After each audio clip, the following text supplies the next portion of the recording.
Is Fire Emblem Warriors Three Hopes the golden route for Fire Emblem Three Houses?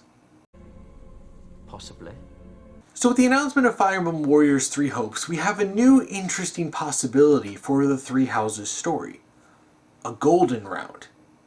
Now, what do I mean when I say golden route? So in terms of a video game that has multiple different routes that can be taken based on different choices at different points in the game and stuff like that, the golden route is seen as the ideal route. It's the one where the least amount of characters die, most things get resolved peacefully and diplomatically, stuff along those lines. It can be different for different stories, but in terms of what I'm talking about here, the best example is to talk about Fire Emblem Fates. Fire Emblem Fates has 3 routes, and one of them is considered the golden ending, Revelation.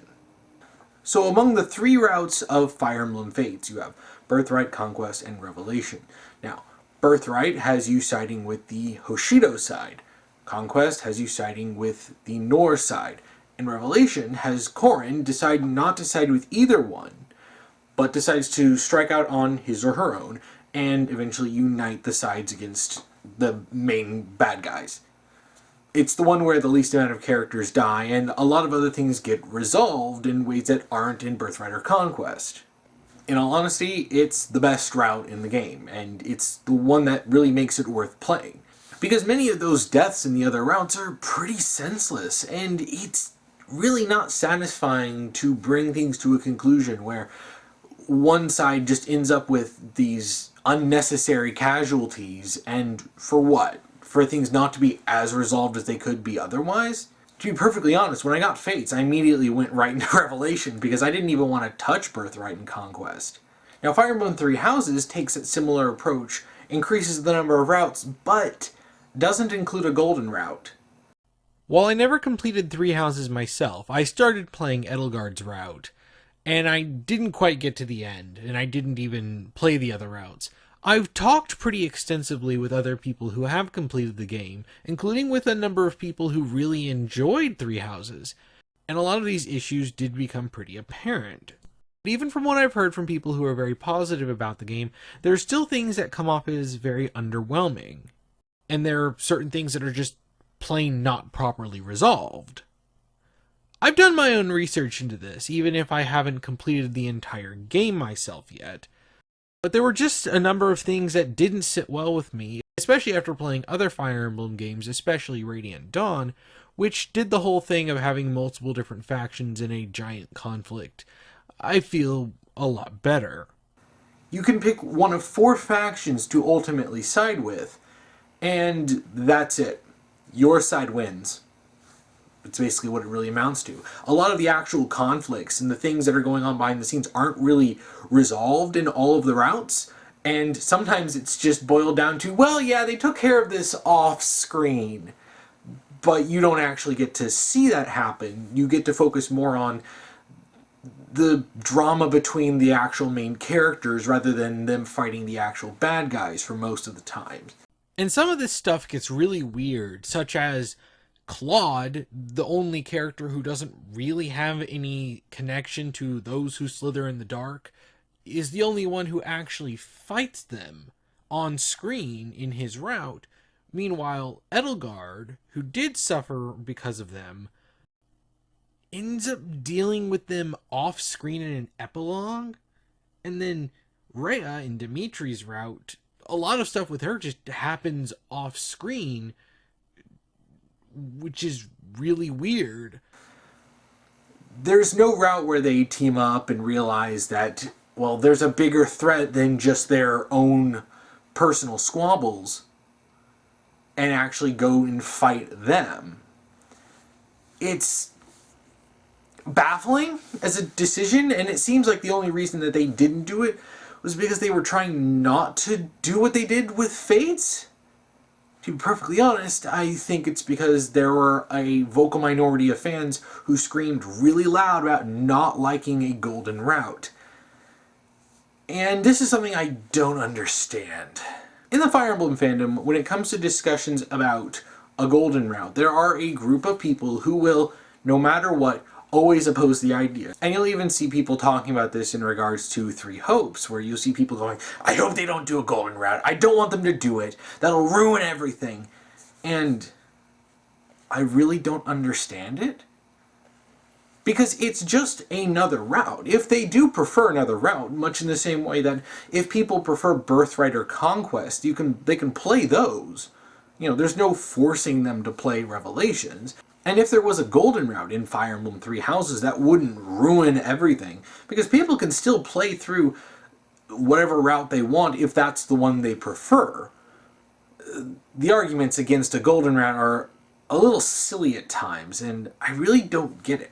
One of the biggest arguments I've seen against having a golden route in Three Houses is that it would squash any discussion or discourse over the characters and their moral grayness, which is kind of odd because in my experience with the Three Houses fandom, the way the routes are written has kind of destroyed any discussion. Because with them being so one-sided in favor of a certain character, many times the depth of other characters is completely lost. So you have some people who would play a route or two and then see this one character, like, say, Edelgard or Rhea, as this pure evil monster with no redeeming qualities. And then they refuse to accept that there's any good in them at all, which then makes it impossible to actually have any kind of discussion. A golden route where they all work together would actually show each character in a more even-handed light, where all of the characters' perspectives are shown, and their good and their bad points are shown, and eventually they would have to put aside their own issues in order to fight the greater evil. This would allow for much more discussion about the characters, so that's kind of a silly argument. In some cases, it feels like they don't want there to be an actual resolution.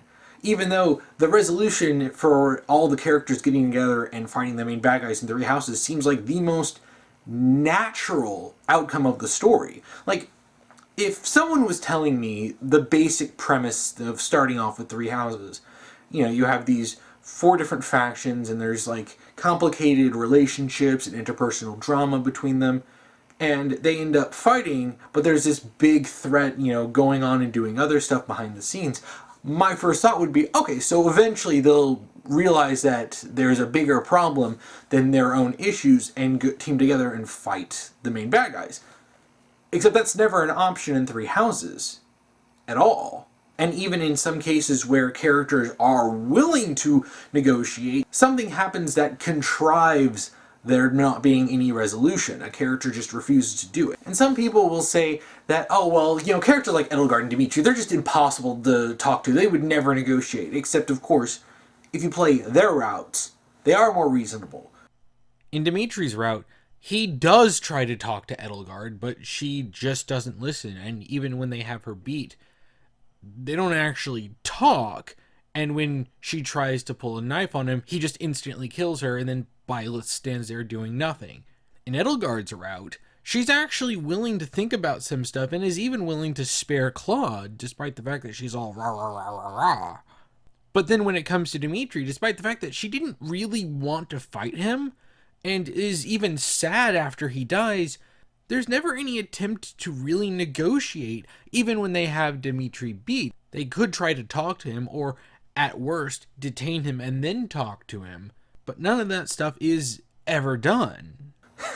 And if you side with Rhea, then yeah, you can actually see a different nuanced side to the character, which you don't really see if you play certain routes. Which is why if some people play certain routes and they only see Rhea as this pure evil villain who does nothing right, or if you play in another route and you see Edelgard as this pure evil villain who does nothing right, but if you play their own routes, they have a lot more nuance to them.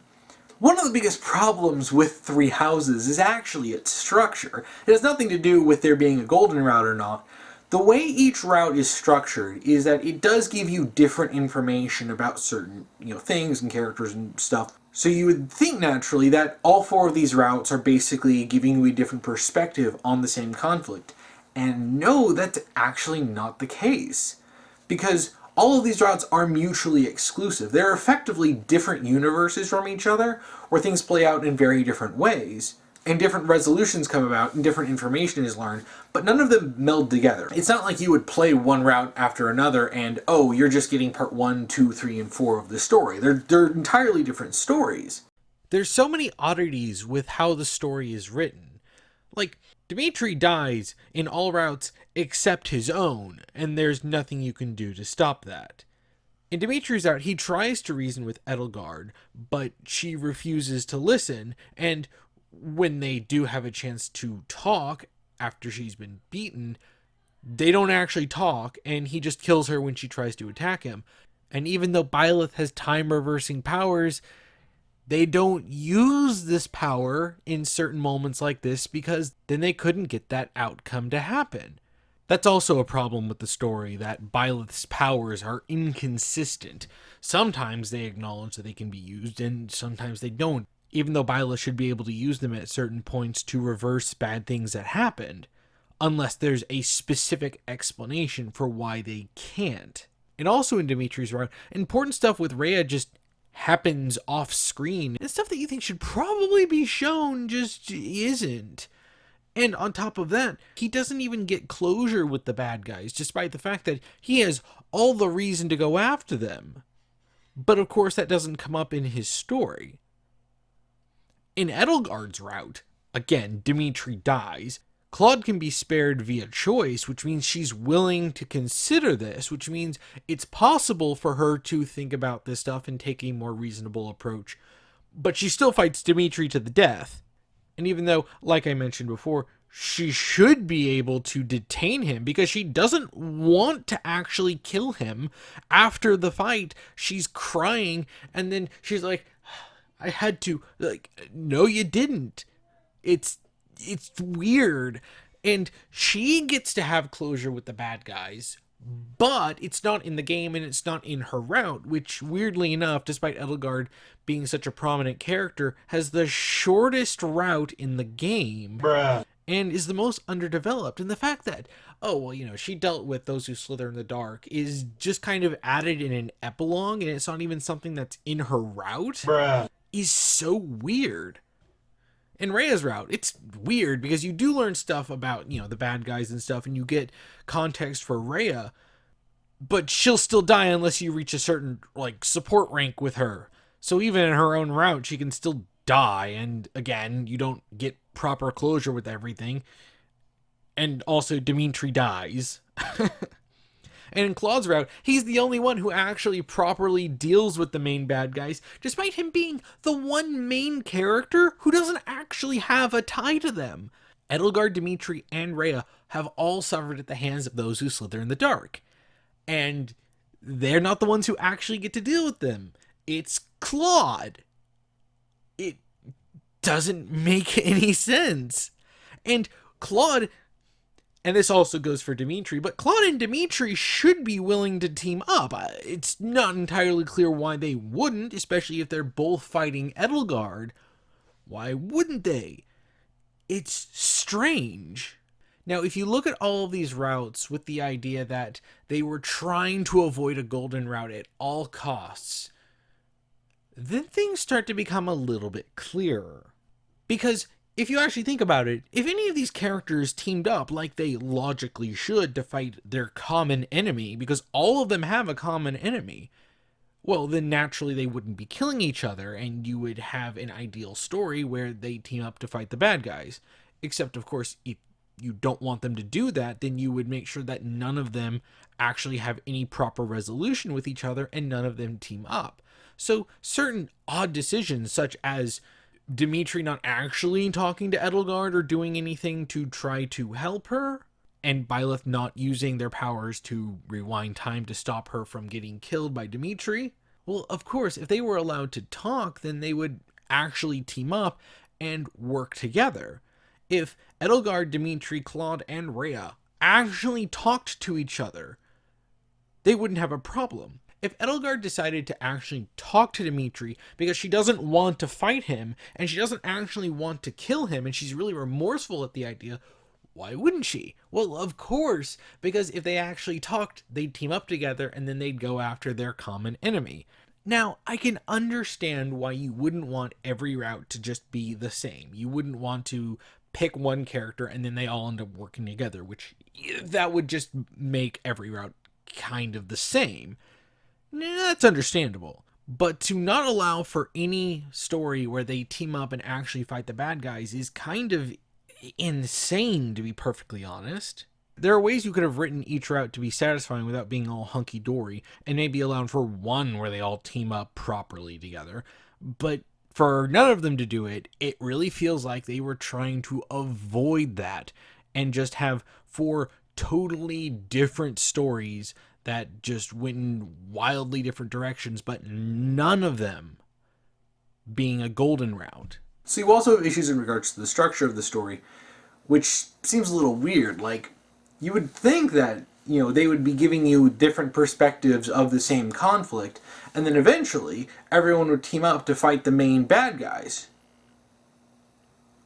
Which is exactly what happens in Fire Emblem Radiant Dawn. If you played Radiant Dawn, the story is broken up into different acts, and each act covers different characters.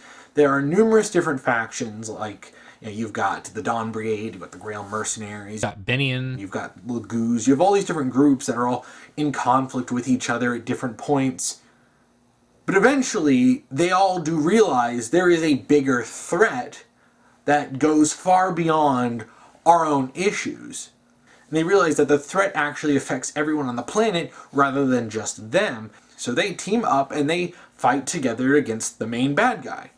That seems like that's what Fire Emblem Three Houses should have been. Like, each main character gets a different part of the story that focuses on them and gives their perspective, gives the nuance to their character, and shows how things are like on their side of the conflict. And then you do that for everyone, and then eventually they all come together and fight the actual main bad guys. But you just never get that. It really does feel like this is what would happen if in Radiant Dawn none of the groups actually came together and your only options were Ike kills Micaiah or Soth kills Ike, and then the Lagoos are the only ones who actually fight the evil god that's going to destroy humanity. And then it's like, okay, but you can only do these routes one at a time and none of them actually meld together. That was always something that I found to be extremely disappointing with Three Houses, because I don't want to see all of these characters that are really likable get slaughtered over effectively no reason. There are conflicts between the main characters, yes. It's understandable that they would end up fighting at some point and then eventually come together, like in Radiant Dawn. And to be perfectly honest, the only real problem I had with Radiant Dawn was at the end, before they actually fight the main bad guy. Ike and the Black Knight decide to have their battle to the death. And I'm just like, couldn't you guys wait until after you save the world before you have your big climactic battle? I mean, but other than that, everyone ends up coming together at the end with Radiant Dawn. And one of the biggest problems in Three Houses is that there's no real proper resolution to the story, especially when every single character has a route that is completely mutually exclusive. So ultimately, you're basically playing through 4 different continuities that all have things play out totally differently. And you have a bunch of stuff that's left unresolved at every single route, and you can't really get a proper conclusion to everything, even if you play all the routes, because there's always going to be something that was left unresolved with that route, or characters who were killed off and didn't give their resolutions. Characters like Edelgard and Dimitri could come to a resolution if that storyline was allowed to happen. We see from their routes that it is possible for them to be more reasonable. It's possible for them to sort of take a step back and chill out from their war attitudes. Kill every last one of them. But that's not allowed to happen with all the characters. There's no mediation that's really done between the characters, and it's really disappointing. Now, with Three Hopes coming in, it seems like this might be how they're doing the Golden Route. We still don't have confirmation exactly that it is, but I really do think that this is the Golden Route. And while the actual context may give more insight to this line, there is a line from Claude in the trailer that seems really peculiar. And now that I know, I won't make the same mistake again. You won't make that mistake again. Now that's interesting. So with Byleth's powers, people are speculating that the Byleth in Three Hopes is taking the knowledge of these alternate stories, of like the ones that you see in Three Houses, seeing how things turned out, and making sure to take steps to prevent that from happening, ensuring that everyone comes together and none of these characters have to die. Which, by the way, if that is the case, if this is incorporating all four routes of the original Three Houses game into the story as Byleth is trying to prevent all of that, then that not only doesn't make them worthless, that makes them all extremely important to getting the golden route.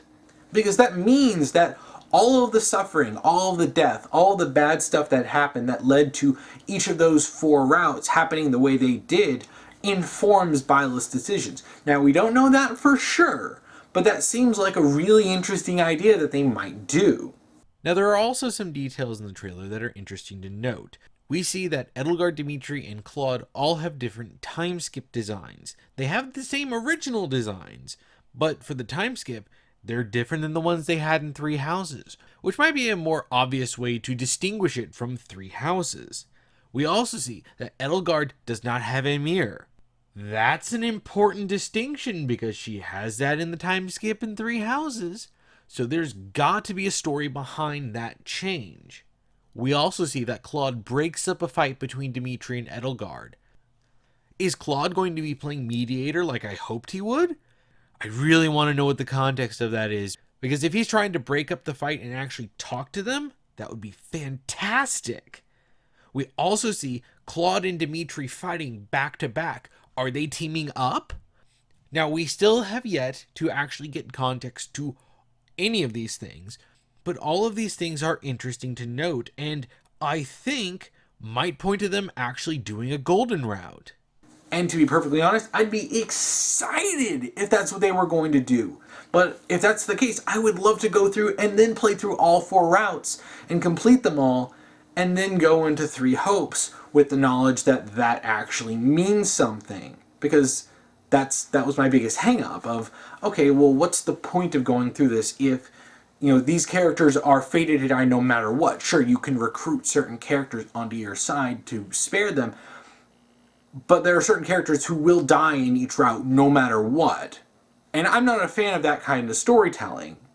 I think I made this clear, I'm not a big fan of unnecessary character deaths. But if all of that means something, and you have Byleth trying to specifically prevent all of that, that would be fascinating. Now, another thing to talk about that sort of informs the discussion on Three Hopes is actually the other Muso-style Nintendo crossover that happened relatively recently, Age of Calamity. Now, spoilers for Age of Calamity.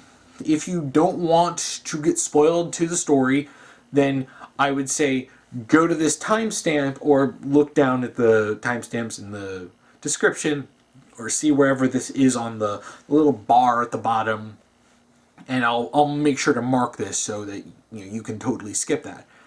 But with Age of Calamity, there's something pretty distinct that happens that I wasn't the biggest fan of, but would make a lot more sense in Three Hopes. So for context with Age of Calamity, the story was advertised as what happened 100 years ago in the backstory of Breath of the Wild. So we know from playing Breath of the Wild that 100 years prior to the start of the game, Link and the other champions fought the Calamity and died. You see their ghosts in Breath of the Wild. They all died. The king died. The Calamity just destroyed everything. Everything was left in ruins. He took control of all of the, the guardians and all the ancient Sheikah tech. So basically, Zelda ended up being the last one standing, along with a few others like Impa and Pura and Robbie, and they lost. It was a horrible, absolute, complete disaster. But then, of course, you go back and you avenge them, you defeat Calamity Ganon. But we never really got to see too much of that era, only in snippets and flashbacks that Link is remembering as he goes through the memory side quest. But with Age of Calamity, it was advertised as this is the story of what happened 100 years ago. So a lot of people were really excited, myself included. Now, you get into the story, and if you've played the game as much as I have, I basically played the game twice over. I put like 200 hours into Breath of the Wild across my Wii U and my Switch version. And you start noticing there are some pretty significant inconsistencies, even without talking about the little mini guardian thing, time traveling backwards in time.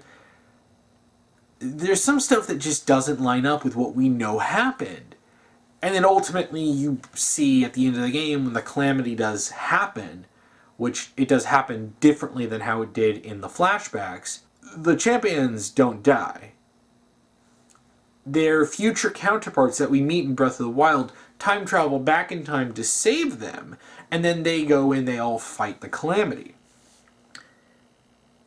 Now, I could do an entire video just on that and what I think was done wrong with that. Because when you advertise it as the story of, this is how everyone died that led into the events of Breath of the Wild, you kind of expect everyone to die in these events to lead into Breath of the Wild, but ultimately it's an alternate universe story where they didn't die. Which would have been fine, I think, if that was like a New Game Plus thing you can do, but I could save that for an entirely different video. But that approach would work a lot better for Three Houses than it does for Breath of the Wild. Because it is a point that in Breath of the Wild, everyone did die back then, and the few survivors were scattered and not doing a whole lot right now. At least until Link awakens and goes and fights Ganon. But with Three Hopes as opposed to Age of Calamity, I think that a golden route would be the best decision for this story. And I wonder if the reason why they didn't do it in Three Houses proper was because they heard the vocal minority of people who hated Revelations and thought, people don't want a golden route. So they just didn't put one in Three Houses. But then there was enough of an outcry of people wanting a golden route that then they're like, wait, people want a golden route? So then instead of making a DLC like story route where they all work together, I mean, there was the whole Ash and Wolves story, which, the main characters do work together. So it's not like they can never work together at all. They decided to do a Warriors-style game that's basically the golden route. So people who didn't want a golden route can just play Three Houses. But people who do want a golden route can play Three Hopes. To be honest, it's kind of a clever workaround. Even though I would have liked to have at least a DLC campaign added to Three Houses. But as long as we're getting a golden route, I'm happy. And I think a golden route would vastly improve the Three Houses sort of, sub-series of, you have Three Houses and Three Hopes. But that would be so cool, and I really hope they do it. Nintendo has already said that this is going to be a different story set in the same universe, much like the other routes. So it looks like this is going to be our official 5th route. And it is going to be the golden ending, but it's just done in a spin-off game where, sure, if you don't want to play it, you don't have to play it. You can go back and just play Three Houses as is. But I think that this is nothing but a positive if it's a golden route. Is it doesn't take away anything from Three Houses, because Three Houses is always going to be as it is. But for the people like me who do want a golden route, this seems like it might be our golden route. Now, of course, we don't have a whole lot of information about the game. It literally just got announced a few days ago. So all the speculation of it being a golden route is just speculation. I'm pretty confident saying right now that it's probably going to be a golden route. So that's really all I wanted to say about this. What are your thoughts on this being a golden route? Please comment below and tell me what you think. You can also check out me and Angel Rin's reaction to the trailer. I have a clip of it on the channel along with the full reaction to the Nintendo Direct. So you can definitely check that out. If you're interested in supporting me, you can check out my Patreon or my Subscribe store, or check out YouTube memberships down below. There's a little join button down there. You can click and check that out. No pressure, it's just if you want to, the option is there. So, thank you for watching.